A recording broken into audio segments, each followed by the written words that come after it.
Je ne manquerai pas de taper sur Frenkie de Jong aujourd'hui, c'est sûr. Mais il faut savoir une chose, c'est que toute l'équipe était à la ramasse aujourd'hui. Bonjour la famille, j'espère que vous allez tous très bien. NITCH, Nietzsche le Catalan sur votre écran, oui. Un petit remaniement sur la chaîne. On va expliquer ça dans une vidéo, ne vous inquiétez pas, mais ça m'a pris 1-2 semaines pour y penser. En plus de cela, une semaine d'absence, oui, parce que j'étais vraiment occupé côté travail, mais ouais, j'ai suivi le match aujourd'hui. Betis Séville contre le FC Barcelone et je suis là pour le débriefer. Et franchement, voilà, c'est pas du tout joli. C'est pas du tout joli. Parlant de la chaîne YouTube, vous avez vu sûrement chez vous, ça va s'afficher Néo Barça. Ouais, c'est le nouveau nom que j'ai préféré donner à la chaîne pour plusieurs raisons. Comme je l'ai dit, je vais essayer de prendre un petit temps pour faire une petite vidéo, une petite capsule de 2 minutes pour vous expliquer un peu la raison derrière ça. Mais le Barça, pour moi, aujourd'hui, ne mérite rien. Le Barça ne mérite même pas le match nul. Voilà, parce que aujourd'hui, je ne sais pas quel mi-temps était la meilleure. La première mi-temps, bon, ça va, mais on était quand même à la ramasse. Mais la deuxième mi-temps, c'était horrible de chez horrible. Alors, parlons du 11 de Hansi Flick, et le 11, c'était le 11 titulaire. Donc, c'est pas comme s'il y a une rotation aujourd'hui qui a fait qu'on s'est fait rouler dessus par le Real Betis. Même si le Real Betis, c'est pas quand même une mauvaise équipe, faut le dire. Mais c'était le 11 titulaire. Bon, t'avais Koubassi et Inigo Martinez en défense centrale. Iñaki Peña, on va parler de lui tout à l'heure. Et la paire de latéraux, Koundé Baldé. Ça, c'est notre meilleure défense depuis le début de saison. Tu as un double pivot, Pedri, Casado et Daniel Mo au-dessus de ce double pivot là. Et tu as Lamine Yamal, Lewandowski et Rafinha devant. Bon, je sais même pas par quoi commencer parce que déjà, si on veut prendre le but de Lewandowski à la 39e minute, le but, il vient apaiser un peu les douleurs la peur que les supporters, ils ont eu durant tout le match, parce que durant le début du match, toutes les occasions étaient du côté du Real Betis. Le Real Betis se procure beaucoup d'occasions. Tu as, comment il s'appelle là? Tu as Abdé qui se fait un face-à-face tout seul avec un mauvais positionnement de Koundé, il faut le dire, je vais le dire. Koundé, je le kiffe en tant qu'homme, en tant que personne, je le kiffe de chez fou. Mais il faut être honnête, il faut le dire. Et c'est quand même Koundé, c'est le chouchou de la commune, vous avez vu, on n'a jamais parlé mal de Koundé ici.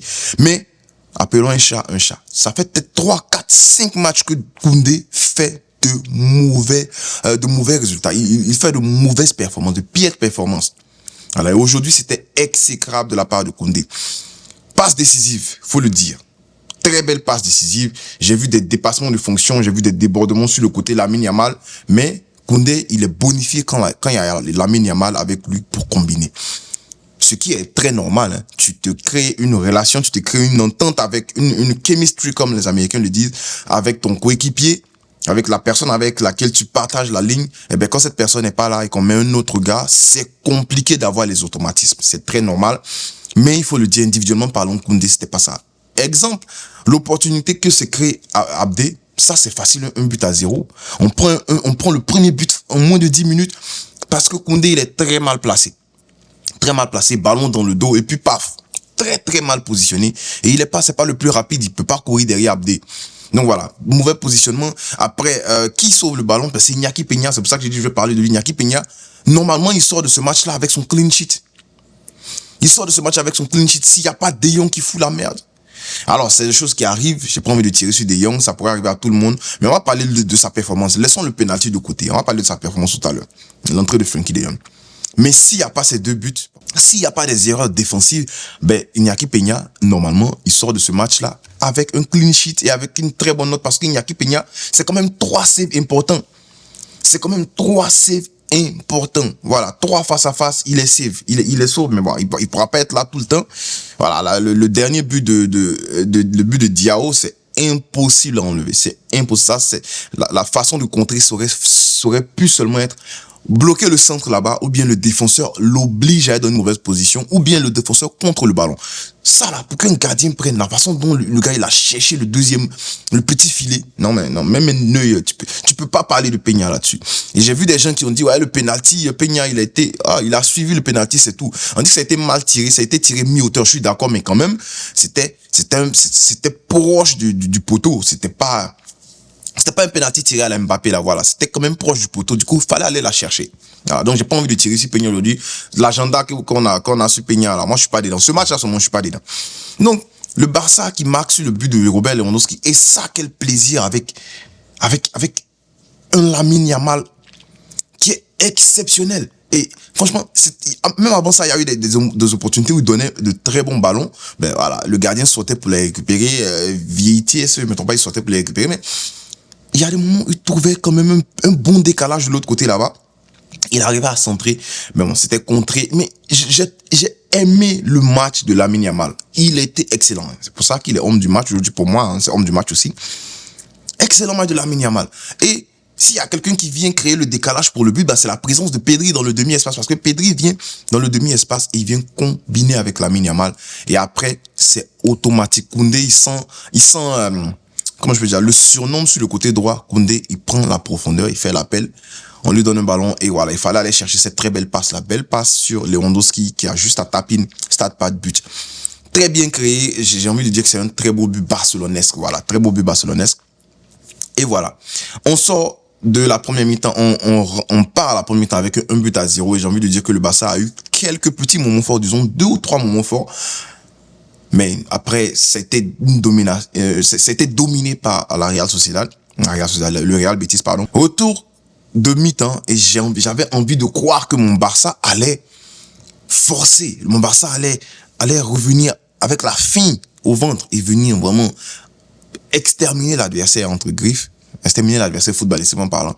Maintenant, c'était autre chose parce que retour de vestiaire, c'est encore le Real Betis, le Betis Séville qui a les opportunités de but. Et voilà. Après les opportunités que le Real Betis a, tellement d'opportunités de but encore sauvées par Iñaki Peña. Il fallait faire des remplacements et là un peu j'ai pas kiffé parce que pour moi passer 5 minutes même dans cette deuxième mi-temps là sans faire un remplacement, c'était trop. C'est là que j'ai pas kiffé ce qu'on dit Flick avec moi. J'aurais préféré des remplacements beaucoup plus tôt parce que on va peut-être émettre des hypothèses. Pourquoi l'équipe elle était si mauvaise aujourd'hui? On en parle en fin de vidéo. Mais il y a l'entrée de Frenkie de Jong pour Olmo qui arrive. Olmo qui perd une dent, qui fait quand même un mauvais match aussi. Hein. Faut le dire, Olmo fait pas un bon match. Il est pas dans son élément. Belle frappe de loin et tout. Des décalages, des dribbles et tout. Mais Olmo, il est pas présent, en fait, dans la zone différentielle. Et j'ai envie de dire que Vitor Roque et Avila, ils défendaient beaucoup au centre. Bon, Lo Celso aussi. C'est Vitor Roque et Lo Celso, faut le dire. Les gars prenaient les premières options de passe, ils coupaient les options de passe de nos défenseurs, les premières options de passe qui étaient Casado et Pedri. Donc, ces deux-là, ils s'arrêtaient devant Casado et Pedri pour obliger les ballons à passer par les côtés. C'était très bien vu de la part de Pellegrini, il faut le dire. Très bien vu de la part de Pellegrini parce que ça a quand même obligé Olmo à sortir sur les côtés pour rechercher le ballon parce que dans l'axe, il n'arrivait pas à les retrouver, à avoir le ballon. Donc, bref, pas très bon match de Olmo, mais celui qui entre derrière, Frenkie de Jong. C'est-à-dire que Frenkie de Jong, hein, moi, j'ai déjà parlé de lui. J'ai dit, ce gars-là, moi, je le vends. J'en ai pas besoin. On n'a pas besoin. Frenkie de Jong, combien, je suis fatigué. Allez voir mes vidéos sur Frenkie de Jong. Je parle tout le temps. J'ai dit, combien de matchs de masterclass Frenkie de Jong, il a au Barça. Tu peux les compter d'une seule main. Les masterclass, tu peux les compter d'une seule main. Après, on a dit, ouais, le Real, il est rentré contre le Real, il est rentré, il a le métronome et tout. Mais c'est différent quand c'est un match que tu mènes, tu domines et l'atmosphère est bonne et tout. Mais tu as besoin d'un Frenkie de Jong même quand l'équipe est pas bonne parce que c'est pour ça que tu payes Frenkie de Jong. Ou bien, c'est pour ça qu'il est payé aussi cher. C'est pour faire la différence. Mais non, Frenkie de Jong aujourd'hui, ouais, il entre et puis il fait la différence. On entre à 1-0. Frenkie de Jong, il trouve le moyen de donner un penalty. Déjà, penalty, oui, il y en avait. Parce que c'est la même erreur qu'il y a sur Koubarsi. J'étais contre qui, là, le match précédent, où on marche sur sa chaussure, l'arbitre ne siffle pas. Mais quand c'est contre nous, on siffle. L'arbitrage, il faut le dire. Parce que même Avila, ça m'étonne. Là, il fallait que je le dise. Chimi Avila sort de ce match-là, il ne prend pas de carton jaune. Il a boxé Baldé, coup de coude à Baldé. Il a pris un sandwich Olmo. C'était Olmo, non, Martinez. Il saute, il tombe sur Martinez, ça fait 3. Il donne un coup de coude à Casado. Même Lewandowski, il est passé par là aussi. Donc, 4 à 5 fautes grossières. Il n'y a pas de carton jaune. Les arbitres, je vais être grossier, les arbitres de la Liga sont les arbitres de merde. Ils sont merdiques, ils sont nuls à chier. Voilà, j'ai dit parce que franchement, je me suis trop contenu sur l'arbitrage. Ils sont nuls de chez nuls. Il a fait 4 fautes, il n'a pas pris de jaune. Comment il s'appelle là? Hector Ford, il entre, puis juste pour faire une touche, il est en train de prendre son temps, on lui donne un jaune. Mais c'est quoi? 2 poids 2 mesures. Là, pareil pour la faute qu'il y avait sur Koubassi le match précédent. L'arbitre lui dit non, bon rétablissement. Il lui donne pas de jaune. Il sait pas de penalty. La même faute arrive aujourd'hui sur, comment il s'appelle là? Victor OK. Toi, t'as gaillé tête là. Tu vas voir. Victor OK. Il y a penalty. Direct. On réfléchit même pas, il y a penalty. Mais oui, il y a penalty. Et puis aussi, il y avait penalty sur Koubassi. Donc voilà. 2 poids 2 mesures quand il s'agit du Barça. Il faut le dire. J'ai l'impression que les arbitres veulent juste que le Barça perde des points pour que le Real se qualifie. Moi, je le dis ouvertement. J'ai l'impression. Alors peut-être que c'est biaisé parce que je suis barcelonais, je préfère le Barça. Mais c'est toute l'impression que ça me donne. Franchement. Revenons à nos moutons, revenons à Frenkie de Jong, revenons à nos cabris. Frenkie de Jong, il entre. Mais vous-même regardez, c'est pas sa faute. Hein. Ça arrive de marcher sur la chaussée. Mais toi, tu entres. 5 minutes après, tu donnes penalty. Non, 8 minutes, faut le dire. 7, non, c'est 5, parce que le temps de regarder ça. 5 minutes après, tu donnes penalty. Le coach prend un rouge derrière là-bas, on ne sait pas ce qui s'est passé. Un coach qui a l'habitude d'être calme, hein. Aujourd'hui, il prend un rouge. Vous voyez que la Liga, c'est énervant, non? Il prend un rouge, Frenkie de Jong prend un jaune, le Barça passe à 1-1. Bon, c'est vrai qu'on était nul hein, avant le penalty, mais au moins, quand on menait 1-0, quand tu mènes 1-0, tu peux te permettre voilà. Genre, tu peux te permettre de faire circuler le ballon pour refroidir le match un peu. Mais une fois qu'il y a 1-1 et que tu es à l'extérieur, celui qui vient d'égaliser, il prend le momentum. C'est-à-dire qu'il prend l'avantage psychologique. Et Frenkie de Jong aujourd'hui, oui, c'est les circonstances de match, c'est pas sa faute, mais il donne l'avantage psychologique aux bêtises. Et c'est énervant, faut le dire. Et je ne suis pas en train de tirer sur lui, je suis en train de parler de faits. C'est énervant et Frenkie de Jong, il est catastrophique dans ce match-là. Catastrophique dans ce match-là. Voilà, je l'ai dit. Moi, pour moi, 20, 25, je m'en fous du prix. Juste à cause du salaire qu'il gagne et de son apport dans cette équipe-là. Frenkie de Jong, pour moi, c'est bye-bye. C'est bye-bye. Et puis on le remplace par Bayern ou bien quelqu'un d'autre. Ça va. Les gars, faut arrêter de forcer avec des gars là. Ça va. Voilà. Moi, je suis fatigué de Frenkie de Jong. Bref. Donc, 1-1, penalty qui a été suivi par Peña, mais bon, il faut encore plus. Après, il y a Ferran Torres qui entre, et puis Ferran Torres, avant son but, j'ai envie de claquer le gamin, parce que Ferran Torres, comment Lamine Yamal fait tout son travail? Tu sais que tu es en hors-jeu. Il n'y a personne qui avait venu prendre le ballon des pieds de Lamine Yamal, parce qu'il allait venir, il était sur son pied gauche. Ferran Torres prend le ballon, il shoot. Pourtant, tu es en hors-jeu. Mais tu es bête, petit. Mais ça va pas dans ta tête. Tu te dis pourquoi? Laisse le gars finir son truc. Laisse le gars. Même si t'es pas en hors-jeu. Est-ce qu'il t'a fait la passe à 1 mètre, mais à 2 mètres là? On fait pas passe. Moi, je suis là, tu es là où mon micro est, là, à la base de mon micro est. Il peut pas te faire la passe ici. Bouge. Tu sais que c'est pas pour toi. Laisse. Il vient ici. Il annule l'occasion de rêve de Lamine Yamal. Après, Lamine Yamal travaille. Bon, voilà. Il lui envoie un ballon. Le gars, il est en hors-jeu. Je sais pas. Il se place mal. Tu es très rapide. Déjà, tu as de très bons appels. Mais mets-toi un peu en arrière. Faut pas être Mbappé-tesque. Bête quand il s'agit de hors-jeu. Pourquoi tu fais ça? Après, bon, il marque son but, mais il a failli être en hors-jeu encore, mais il marque le but. Et puis 2-1, très beau but, voilà. Il a bien tiré en tout cas. Le gardien aurait pu l'enlever, il a bien tiré en tout cas. Et franchement, faut le dire, statistiquement parlant, ça fait 2 matchs, 2 buts. Même si, c'est pas 2,90 minutes, mais il est en train de stater. Et j'aime bien ce que je suis en train de voir. Continue, Ferran Torres, continue. Comme ça, on pourra te vendre facilement. Après, voilà, le Barça commence à faire des erreurs bêtes. Pedri va faire une faute là-bas. Bon, ça, c'était pas faute, faut le dire. L'arbitre voulait nous voler, on sait. Faute sur le côté droit là-bas. Casado qui va venir tacler en arrière, à l'entrée de la surface. Les gars commencent à paniquer. Et après, dans la panique, vient un centre sur le côté Baldé. Est-ce que Baldé, il était là quand il y a eu le but là? Je me rappelle pas. Non, il n'était pas là. C'était Hector Ford. Et Hector Ford, défensivement, on sait que ça casse pas la baraque. Hector Ford, physiquement, endurance, je pense qu'il en a pas. Il se sort très vite. Peut-être que c'est match fitness, quand il va jouer beaucoup plus de matchs, ça va aller, mais voilà, on peut pas attendre que tu joues beaucoup de matchs. C'est pour ça que, franchement, il faudrait que le Barça télécharge, mais il y a mis une paire de latéraux. Faut envoyer, faites comme vous voulez, mais envoyez paire de latéraux. Parce que ça chauffe. Martin et puis Hector Ford, ce sont pas de belles doublures. Voilà. Donc, sur le côté là-bas de Baldé, de Hector Ford, centre, Martinez qui n'arrive pas à bien serrer le défenseur. J'ai pas envie de que c'est sa faute parce qu'ils font quand même un bon match à la défense centrale. Un guerrier Koubassi. Et puis voilà, la façon dont Diao tape son ballon là, c'est impossible. Voilà, le gardien ne peut pas prendre ça. Si tu as joué au foot, tu sais que quand tu cherches le côté, c'est impossible que le gardien prenne ça. Donc voilà, laissons ça.